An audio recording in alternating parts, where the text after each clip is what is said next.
अस्सलामु अलैकुम वरहमतुल्लाहि वबरकातुहू। हैदराबाद के हमारे MLA, हमारे सीनियर क़ायद जनाब जाफ़र मेरा साहब, मालेगांव में और उत्तर महाराष्ट्र में मजलिस की पहचान हमारे भाई खालिद मलिक साहब, यहाँ के उम्मीदवार जनाब हाजी माजिद साहब, यहाँ पर मौजूद तमाम उम्मीदवार, मजलिस इत्तेहादुल मुस्लिमीन के चाहने वाले बुज़ुर्गों, नौजवानों, साथियों, जहाँ तक नज़र जा रही है अल्हम्दुलिल्लाह मजलिस इत्तेहादुल मुस्लिमीन से मोहब्बत करने वाले लोगों का सरों का समंदर हम देख रहे हैं। मालेगांव ने हमेशा से ही हमारे क़ायद बैरिस्टर असदुद्दीन अवैसी साहब के ऊपर यकीन जताया है। आपकी मोहब्बतों का नतीजा है कि जिसकी वजह से महाराष्ट्र में हमारे MLA जनाब मुफ्ती इस्माइल साहब को आप लोगों ने अपनी दुआओं से नवाजा। महानगर पालिका का इलेक्शन आया है। अभी हम धुलिया में एक जलसा लेकर आ रहे, कल मुमरा में एक जलसा लेकर आए। आप बैरिस्टर असदुद्दीन अवैसी साहब के जलसे देख रहे होंगे कि गोवंडी के अंदर क्या हाल था। कल अमरावती और अकोला में बहुत ही कामयाब जलसे हुए। नौजवानों की इस हद तक दीवानगी थी कि अकोला में जो नौजवान असद साहब के करीब आना चाह रहे थे, वहाँ पर पुलिस को लाठी चार्ज करना पड़ा। इतनी दीवानगी असद भाई के लिए हम देख रहे हैं। यकीनन 15 तारीख के दिन आप लोग भी हमें अपनी दुआओं से नवाजेंगे और मजलिस इत्तेहादुल मुस्लिमीन को कामयाब करेंगे। ये पूरा यकीन और पूरा भरोसा लेकर हम आपके बीच में आए हैं। हमें मालूम है कि महानगर पालिका का इलेक्शन भी उतना ही मायने रखता है जितना एक MLA और MP का इलेक्शन। MLA शहर के बारे में फैसले लेता है, सोचता है। एक कॉरपोरेटर अपने इलाके की तरक्की, अपने इलाके के अंदर क्या होना चाहिए, क्या नहीं होना चाहिए, हमारी आम जिंदगी, हर रोज़ की जो ज़िंदगी है उसका सीधा वाबस्ता अगर किसी से होता है तो इस इलाके के कॉरपोरेटर से, अपने अपने इलाकों के कॉरपोरेटर से होता है। हमें खुशी है कि हाजी माजिद साहब ने आपके इलाके के अंदर 2017 से लगातार वो आप लोगों की खिदमत करते रहे हैं। बहुत सारे तरक्याती काम उन्होंने किए हैं और शायद उसी का नतीजा है कि लोग आज हमें सुनने या हमें देखने के लिए नहीं आए हैं, बल्कि इस बात का एतराफ़ करने के लिए आए हैं कि हाजी माजिद साहब ने जो काम किया है हम उसको मानते हैं, उसको कबूल करते हैं और यकीनन आप और उम्मीद कर सकते हैं कि आने वाले वक्त के अंदर जितने भी बचे हुए काम हैं इंशाअल्लाह वो पूरा करेंगे। आप लोग अच्छी तरह से जानते हैं कि महाराष्ट्र के इस इलेक्शन में जो अलग अलग गठबंधन बनाए गए हैं, आप अगर पूरों के ऊपर गौर करेंगे तो आपको खुद इस बात का एहसास होगा कि सियासत की ये कुर्सियां हासिल करने के लिए लोग कैसे कैसे समझौते कर लेते हैं। दो राष्ट्रवादी पूना में एक साथ मिलकर आ जाती है और कहती है कि हम दोनों एक दूसरे के गले में हाथ डालकर यहाँ पर अपन दोस्त बनकर रहेंगे, लेकिन बंबई में अपन दुश्मन हो जाएंगे। भाजपा शिवसेना के साथ किसी एक शहर के अंदर गठबंधन कर रही है, दूसरे शहर के अंदर कहते हैं कि नहीं हमारी दोस्ती यहाँ पर नहीं रहेगी। सेना के दोनों भी पार्टियां कहीं एक जगह के ऊपर एक साथ मिलकर आए हैं, कहीं दूसरी जगह के ऊपर वो कह रहे हैं कि नहीं हम दूसरे शहर के अंदर एक दूसरे को गाली देंगे। एक मजलिस इत्तेहादुल मुस्लिमीन है जो अपने बलबूते के ऊपर अल्हम्दुलिल्लाह मैदान के अंदर उतरी है, क्योंकि हमें मालूम है कि हमारे पास अल्हम्दुलिल्लाह ये नौजवानों का जोश, हमारे बुजुर्गों की दुआएं, हमारे माओ और बहनों की दुआएं साथ लेकर हम ये लड़ाई अकेले लड़ने के लिए निकले हैं। मैं यकीन मानिए आज जो महाराष्ट्र के अंदर माहौल देख रहा हूँ, कभी किसी ने तसव्वुर नहीं किया था, कभी किसी ने सोचा नहीं था कि हैदराबाद की एक जमात जिसका एकलौता एक मेंबर ऑफ पार्लियामेंट मेरे कायद बैरिस्टर असदुद्दीन अवैसी साहब, जिनके बारे में लोग मजाक उड़ाते थे और कहते थे कि एकलौता एक मेंबर ऑफ पार्लियामेंट है और जिंदगी भर एक ही एमपी इनका रहेगा, हैदराबाद के बाहर ये जमात जाएगी नहीं। आज हिंदुस्तान के कोने कोने के अंदर चले जाइए, कुछ दिन पहले महाराष्ट्र के नगर परिषद का इलेक्शन आया, बहुत मेहनतें सभी लोगों ने मिलकर की और आज छोटे छोटे से शहरों के अंदर भी मजलिस इत्तेहादुल मुस्लिमीन ने अपने उम्मीदवारों को वहां से जिताया। कभी किसी ने सोचा नहीं कि कारंजा जैसे मुकाम पर वहां पर हमारा मेयर जाकर बैठेगा, नगर अध्यक्ष बनकर बैठेगा वहां पर, लेकिन यह भी मुमकिन हुआ आप लोगों की दुआओं की वजह से। हम बिहार गए तो लोग हमारा मजाक उड़ा रहे थे, लोग कहते थे कि ये बिहार में मजलिस क्यों आई है। ये सवाल उठाया जाता था कांग्रेस की तरफ से, समाजवादी पार्टी की तरफ से कि हैदराबाद से member of parliament Asaduddin Owaisi Bihar के अंदर क्यों आए हैं, उन्हें यहां पर कौन वोट देने वाला है। कांग्रेस के बड़े बड़े नेताओं ने, राहुल गांधी ने तक ये कह दिया था कि असदुद्दीन अवैसी हैदराबाद में ही रहे, हैदराबाद में ही अपनी बिरयानी खाए, बिहार में आने की जरूरत नहीं है।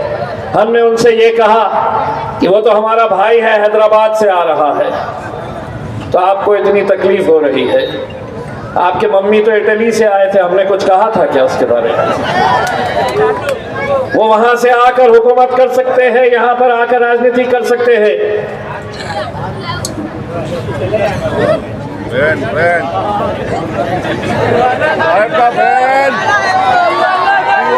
देखिए, मैं ऐसे नौजवानों की बहुत कदर करता हूँ। यही वो नौजवान है जिन्होंने मजलिस को आज इस मुकाम तक पहुँचाया है। हम सलाम करते हैं ऐसे नौजवानों का जो दीवानगी और शिद्दत से अपने कायदों से, अपने पार्टी से मोहब्बत करते हैं। तो मेरे भाई, उस वक्त हमने उनसे ये कहा था कि हम नहीं चाहते हैं कि भारतीय जनता पार्टी वहां पर जीते, लेकिन हमारे कोई सुनने के लिए तैयार नहीं था। अकड़ इतनी थी, घमंड इतना था कि कहते थे कि नहीं, मजलिस को यहाँ पर कोई साथ ही नहीं देगा। अल्हम्दुलिल्लाह बिहार की आवाम ने ऐसा साथ दिया कि वहां पर 5 मेंबर ऑफ लेजिस्लेटिव असेंबलीज, 5 आमदार बिहार के अंदर बिहार की आवाम ने मजलिस को चुन कर दिया। जो कांग्रेस पार्टी हमारे ऊपर उंगलियां उठाती थी, घमंड में इतनी थी, समझ नहीं आ रहा था कि इतनी अकड़ किस बात की है। हमें 5 मिले, उन्हें कितने मिले? तो उन्हें 6, महज 6 सीटें उन्हें, और मजलिस इत्तेहादुल मुस्लिमीन 5 सीटें। अगर हमारी कुछ सीटें महज 300-400 वोट से अगर हम नहीं हारते, हमारा भाई वहां पर आदिल हसन अगर नहीं हारता, तो 6 सीटें कांग्रेस की भी होती और 6 सीटें मजलिस इत्तेहादुल मुस्लिमीन की भी होती। लेकिन हम शुक्रिया अदा करते हैं बिहार की आवाम का, जिन्होंने हमें 5 MLAs वहां पर जिता कर दिए हैं। आज महाराष्ट्र के अंदर तमाम साजिशें ऐसी हो रही है कि जहां जहां पर भी मजलिस खड़ी हुई है, वहां पर पूरी ताकतें एक साथ मिलकर आ रही है, पूरी ताकतें जुट गई है कि मजलिस को कैसे हराया जाए, मजलिस को कैसे कमजोर किया जाए।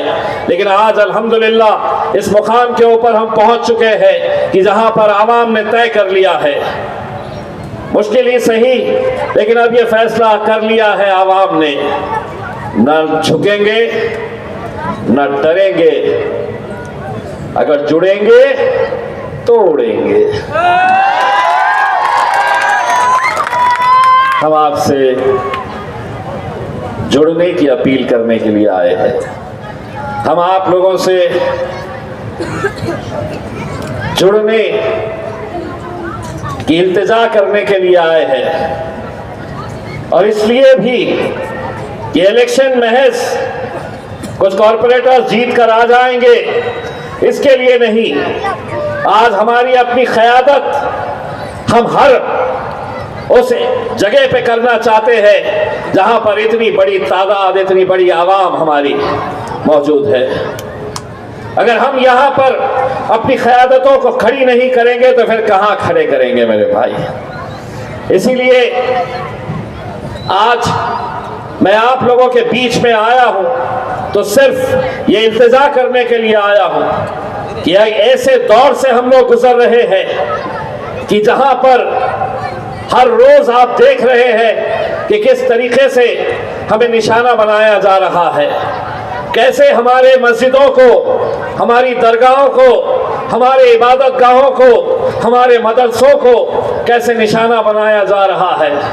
अल्लाह से दुआ करिएगा मेरे भाइयों, गिड़गिड़ा के अल्लाह से दुआ करिएगा कि ये हुकूमत की नज़र अक्कल कुआं के मदरसे के ऊपर है मेरे भाई। बहुत कोशिशें हो रही है उनकी तरफ से, बहुत साजिशें हो रही है कि ये मदरसा जिसने हजारों नहीं लाखों की तादाद के अंदर उलमाओं को यहाँ से भेजा है, पूरे हिंदुस्तान में नहीं पूरी दुनिया के अंदर, आज पूरी हुकूमत उसके ऊपर नजर लगाए हुए है। पूरी साजिशें चल रही है कि अक्कल कुआं के मदरसे के अंदर क्या क्या ढूंढ कर निकाला जा सकता है ताकि उस मदरसे को बंद किया जाए। हजारों बच्चे हर रोज वहां पर तालीम हासिल कर रहे हैं, हजारों बच्चे वहां पर कितने दिनों से रोजा रख रहे हैं, अल्लाह से गिड़गिड़ा के दुआ कर रहे हैं कि अल्लाह ये जालिम हुकूमत की नजर हमारे इस मदरसे के ऊपर ना पड़े। लेकिन कैसी कैसी एजेंसीज वहां पर लगा दी गई है, ईडी लगा दी गई है, सीबीआई इंक्वायरी कर रही है, इनकम टैक्स के अधिकारी कभी आ जाते हैं, पुलिस वाले कभी आ जाते हैं। मकसद यही है कि एक इतना बड़ा इदारा जो हमारे लिए क्या मायने रखता है उन्हें अंदाजा नहीं है, लेकिन उस मदरसे के ऊपर इन जालिमों की नजर है मेरे भाई। हमें अपनी क़यादत खड़े करने का वक्त आया है मेरे भाई। संजीदगी से सोचिए इस बात को कि हमें कैसे कैसे मरहलों से गुजरना पड़ रहा है। आज इससे बढ़कर और क्या चाहिए हमें कि हमारी एक बच्ची, उसका हिजाब, उसका नकाब एक मुख्यमंत्री अपने हाथ से खींच लेता है। सोचिए, आप तसव्वुर करिए कि आपकी अपनी बेटी, अपनी बहन वो खड़ी हुई है और एक कोई गैर आदमी होगा तो मुख्यमंत्री किसी राज्य का, लेकिन तुझे कोई इख्तियार नहीं है कि हमारी बच्ची का नकाब तू खींचे। और ये उस हुकूमत का हिस्सा है जिसके वजीर आजम नरेंद्र मोदी चीख चीख कर कहते हैं महिलाओं की सुरक्षा, महिलाओं का सम्मान, और यहां पर उनके प्यादे लाडली बहन बच्चियों से कहते हैं कि ये हमारी लाडली बहन, और तुम हमारी बच्ची का हिजाब, उसका नकाब अपने हाथ से खींच रहे हैं। सोचो उत्तर प्रदेश, बिहार के गुंडों को क्या संदेश गया होगा कि अगर एक मुख्यमंत्री एक बच्ची का नकाब खींच सकता है तो हम तो सड़क चलते हुए किसी भी बच्ची का दुपट्टा, किसी का भी पल्लू खींच सकते हैं, किसी के भी बुर्खे के साथ हम छेड़खानी कर सकते हैं। अगर ये बस नहीं हुआ तो उत्तर प्रदेश का एक मंत्री, भारतीय जनता पार्टी का एक मंत्री बयान देता है कि इतना बवाल क्यों कर रहे हो, नकाब ही तो खींचा है। सुनिए, वो मंत्री है, मिनिस्टर है भाजपा की हुकूमत में, वो बयान देता है कि इतना बवाल क्यों कर रहे हैं, नकाब ही तो खींचा है। अगर हाथ इधर उधर चले जाता तो क्या करते। मैं कोई कांग्रेस या राष्ट्रवादी का नेता नहीं हूं, पूरे हिंदुस्तान में अगर उसको किसी अच्छी भाषा जो समझ में आती है उसमें अगर किसी ने जवाब दिया है तो वो जवाब हमने दिया है।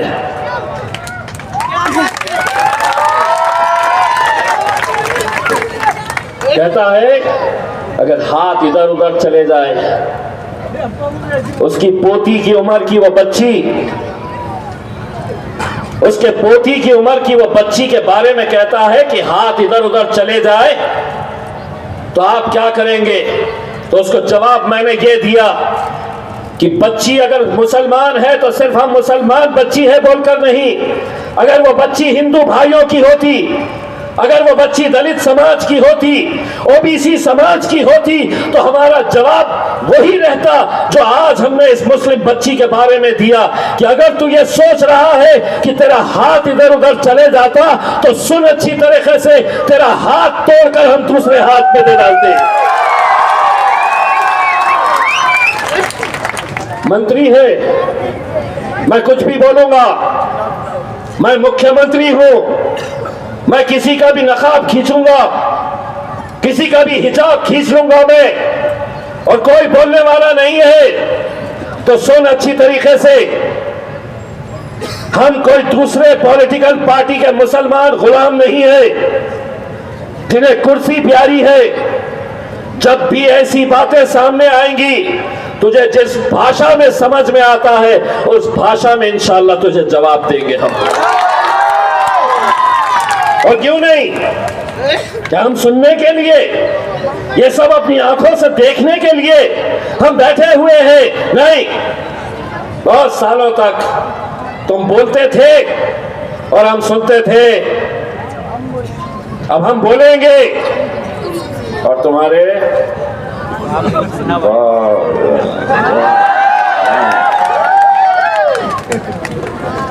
देखिए ये जो कैमरे वाले हैं ना, ये बैठे रहते हैं इंतजार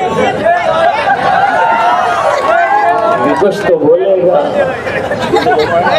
पुलिस वाले भी इंतजार में रहते हैं कि कब लेना इनको अंदर। तो हमने तरीका निकाल लिया है, आधा हम बोलते हैं, आधा पब्लिक बोलती है। लो, आधा हम बोल रहे, आधा ये बोलेंगे। मोदी जी, भाइयों और बहनों,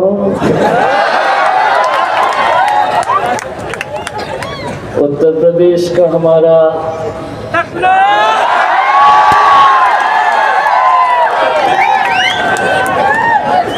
हमने कुछ बोले ही नहीं, हवा से हमारे बाल उड़ रहे तो हमने बाल में हाथ।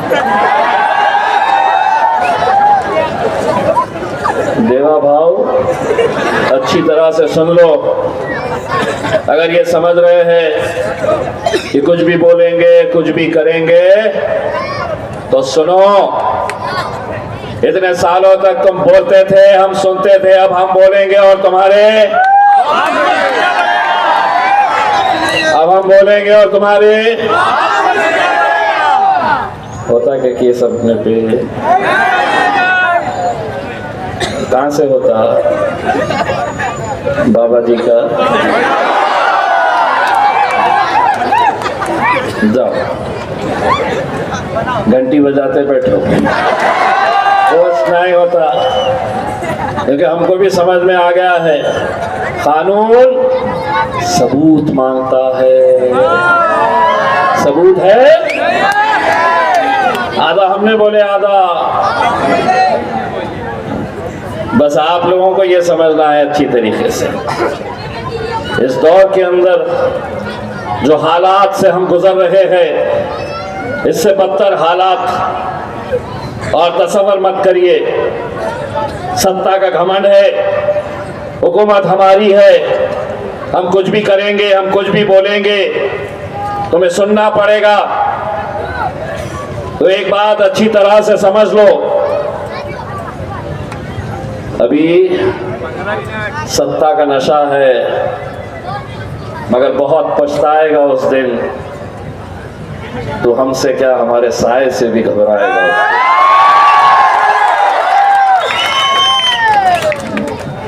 प्रशासन मेरा, गवर्नमेंट मेरी, पुलिस मेरी, मैं कुछ भी करूंगा तो सुन,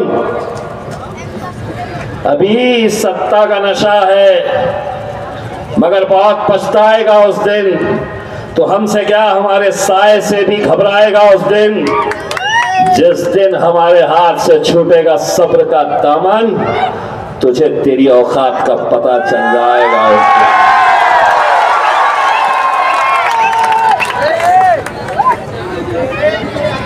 पता चल जाएगा ना।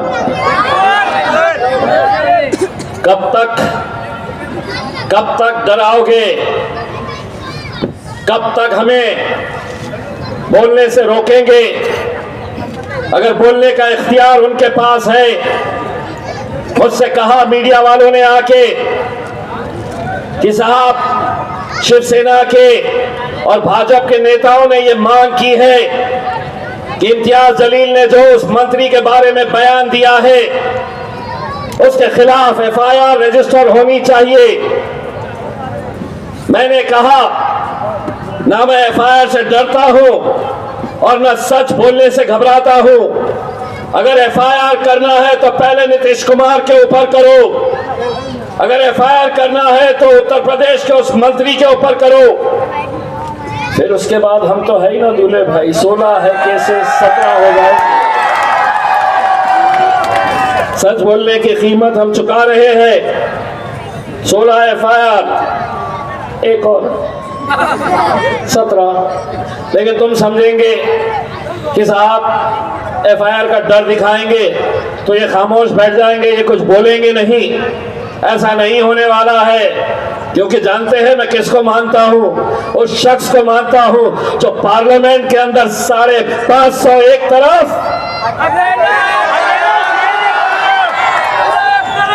पूरे के पूरे एक तरफ।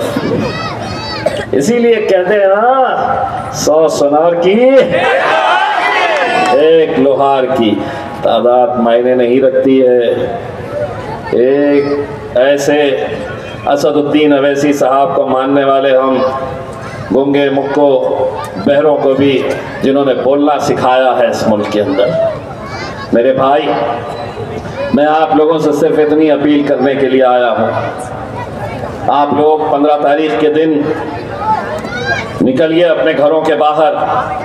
मजलिस इत्तेहादुल मुस्लिमीन के 62 उम्मीदवार यहाँ पर, हमारे खालिद भाई 62 उम्मीदवार ऐसे नौजवान, एक मुझे बताया गया है एक और उम्मीदवार जो है वो हाफिज कुरान है,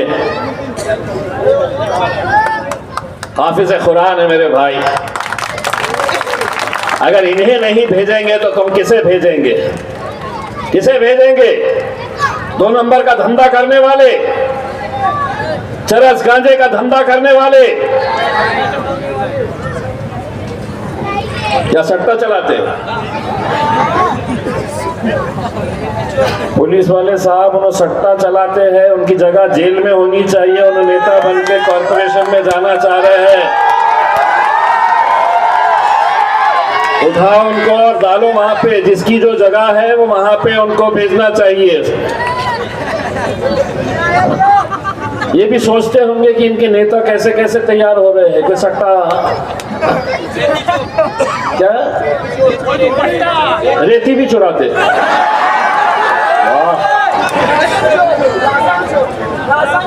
राशन भी चुरा लेते। वाह, कौन किस पार्टी से खड़े हुए?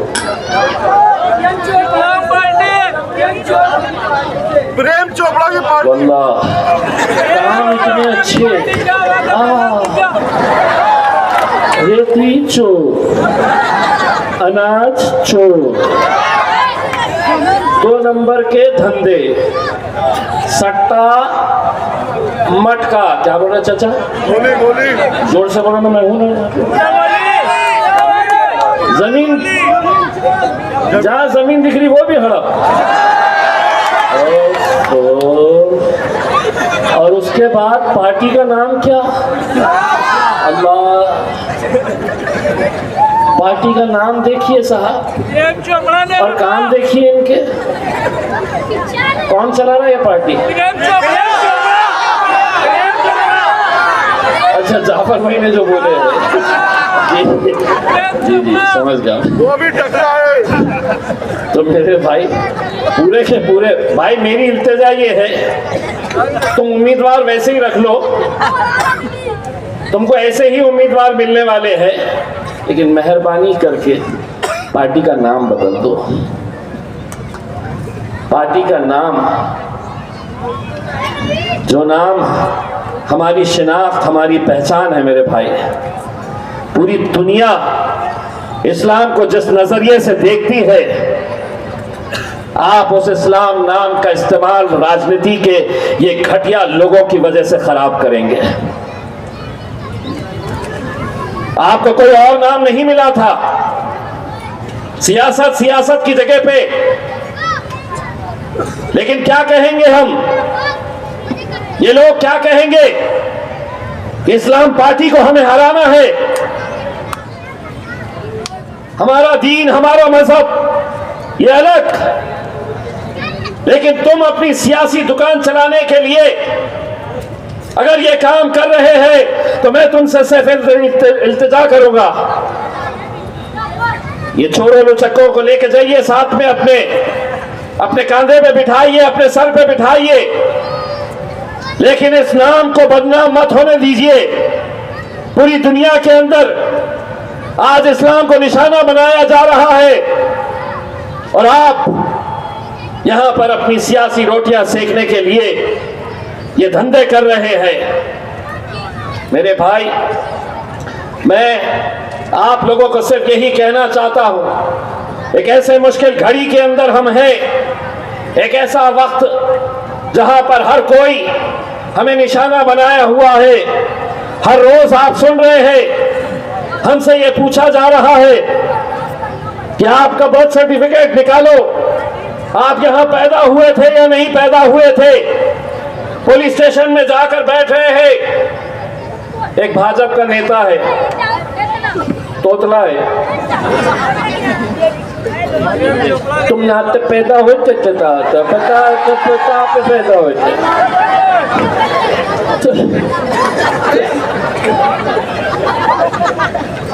ये माने तो मैं बुच्चर लो तो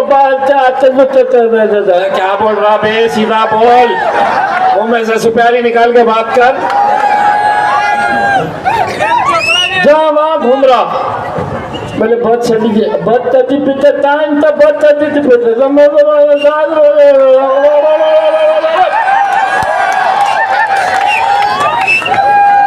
घटना नहीं, बहुत दिनों से घटना नहीं। अपने सामने आ गया तो ले लेंगे अपन साइड में उसको। आजा बोलेंगे भैया तेरे को तो मालेगांव की खाऊ गली में लेके टहला के आता करते में। खाऊ गली है ना? चटोरी गली। अच्छा, चटोरी गली आया तो लेके जाओ उसको। पाया उसको।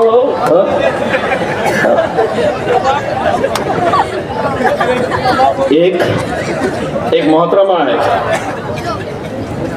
भाजपा की है, वो भी एक आंखा से ढूंढ के ला रहे कि ये तो मोहतरमा ने अभी कुछ दिन पहले बयान दिए, बोले मुसलमान 19 बच्चे पैदा कर रहे।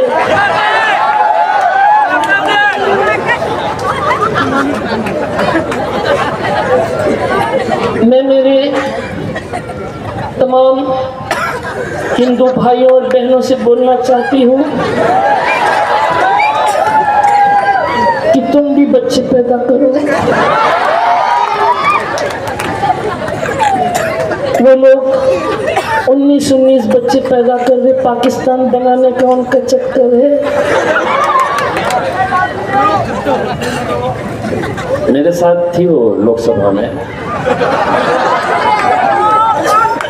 देखती समझ में आ गया था ये खाली है कर, क्योंकि जिस तरीके के बयान सुनने को मिल रहे हैं, अब आप सोचिए उनके खुद के दो मैं बोला शुरुआत आप ही कर दो ना, आप ही शुरुआत कर दो। और देश के सबसे बड़े नेताओं में गिनती होनी चाहिए कि देखिए हमारी भारतीय जनता पार्टी की एक महिला 19 बच्चे, और किसके है भाई 19 किसके है कि हाथ ऊपर करो। कहां से लेके आई हो? जो दिल में आया, मतलब तुमने दूसरों ने पैदा करना और आपने कुछ नहीं। शुरुआत आप करिए, मोदी जी भी खुश हो जाएंगे। देखो कोई तो लीड कर रहा है,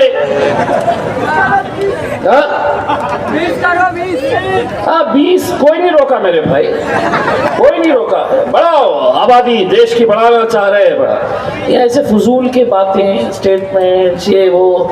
और फिर क्या होता है मालूम क्या, इन्हें ऐसा स्टेटमेंट दे डाली 3 दिन तक ये जितने हैं ना बैठे हुए, वो आके ये नहीं पूछते हैं कि पानी मिल रहा क्या, बच्चों के स्कूल का अच्छा स्कूल बना है क्या, अस्पताल में दवाइयाँ मिल रही है क्या, डॉक्टर्स है क्या, रोड अच्छा बन रहा है क्या, इंफ्रास्ट्रक्चर हमारा अच्छा बन रहा है क्या, ये कुछ नहीं। उसने बोल दी तो ये आएंगे हमारे पास, और मैडम ने बोले हैं कि बच्चे पैदा करना है करके, आपका क्या कहना है? तो 3 दिन तक प्राइम टाइम के ऊपर यही चर्चा होती रहेगी कि बच्चे 19 होना चाहिए या 4 होना चाहिए या 2 होना चाहिए करके। बहुत नाराज हो रहे होंगे, आज बहुत ले रहा हूं तुम लोगों की।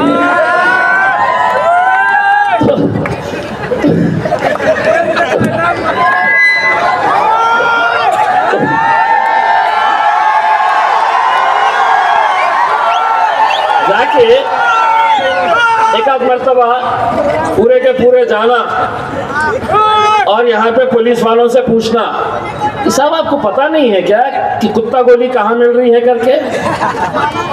हाँ, नशे का कारोबार आज पूरे हिंदुस्तान के अंदर, सुनिए बहुत संजीदगी के साथ ये बात कर रहा हूं मैं और पूरी जिम्मेदारी के साथ ये कह रहा हूं, पूरे हिंदुस्तान के अंदर जहां जहां पर भी मुसलमानों की आबादी ज्यादा है, चाहे वो धुलिया हो, मालेगांव हो, औरंगाबाद, भीड़ हो, मुमरा हो, भिवंडी हो, सरकार की हुकूमत की देख रेख के अंदर पुलिस की जानबूझ को सब मालूम होने के बावजूद ये नशे का कारोबार चलाया जा रहा है।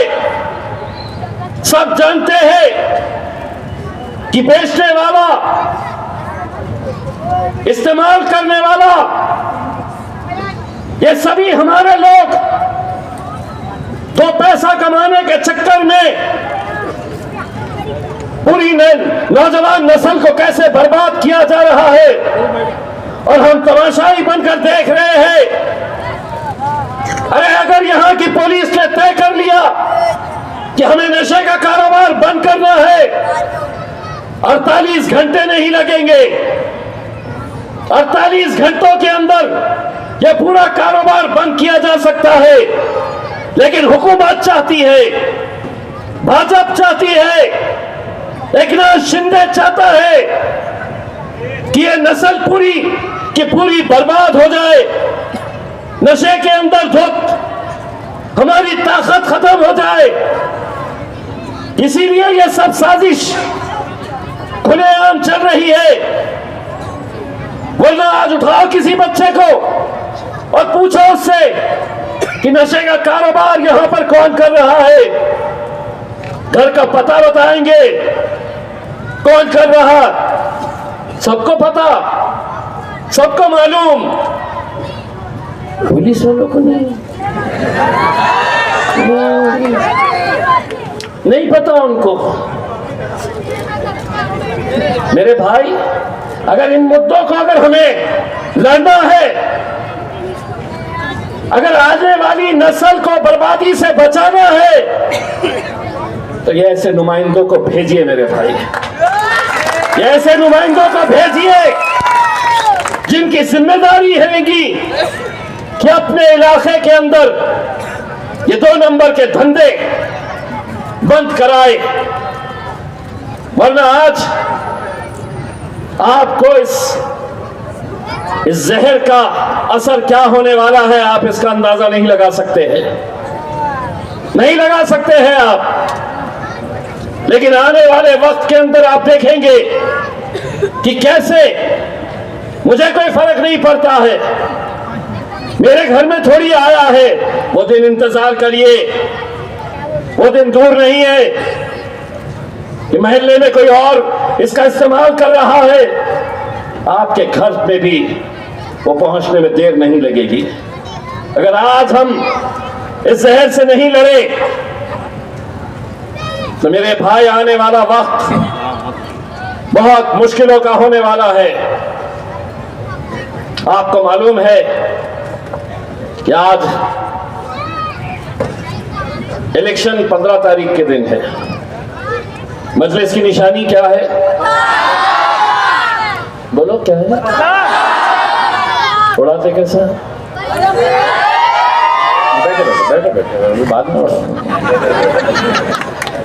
मेरे पास एक मंत्री है औरंगाबाद में, एकनाथ शिंदे साहब का मंत्री है, उसका नाम है संजय सिरसाट। उन्हें क्या किया है मालूम? इलेक्शन कमीशन को एक शिकायत लिखा, और शिकायत क्या लिखा है कि 14 तारीख को हमारे हिंदू भाइयों का एक बहुत बड़ा त्योहार है, मकर संक्रांति का त्योहार। 14 तारीख के दिन मकर संक्रांति का त्योहार है, और मकर संक्रांति के दिन हमारे हिंदू भाई क्या करते हैं, क्या उड़ाते हैं पता है?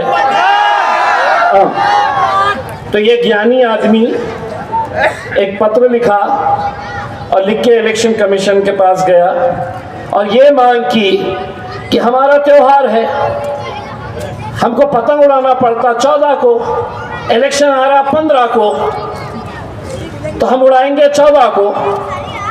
15 के दिन लोग देखेंगे इतने सारे पतंग उड़े हुए थे, तो वो जाके पतंग के ऊपर वोट लगाएंगे। तो उन्होंने मांग किया कि ये पतंग निशानी उनके पास से ले ली जाए, एमआईएम को पतंग की निशानी नहीं देना करके। उन्हें लेटर ले जाके दे दिया इलेक्शन कमीशन के पास। इलेक्शन कमिश्नर ने उसको नीचे से ऊपर तक देखा और सोचा ये ज्ञानी लोग कहां से आते हैं,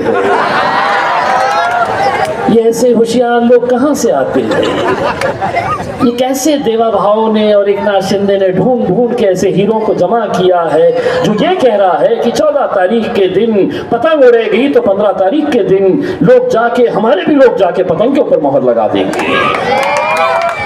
तो मीडिया वाले आ गए पूछने के लिए, बोले संजय सिरसाट ने बोला है कि पतंग नहीं उड़ाना चाहिए। तो मैं बोला अब क्या क्या रोकेगा मेरे राजा, तेरे हाथ में पंजा है कि नहीं?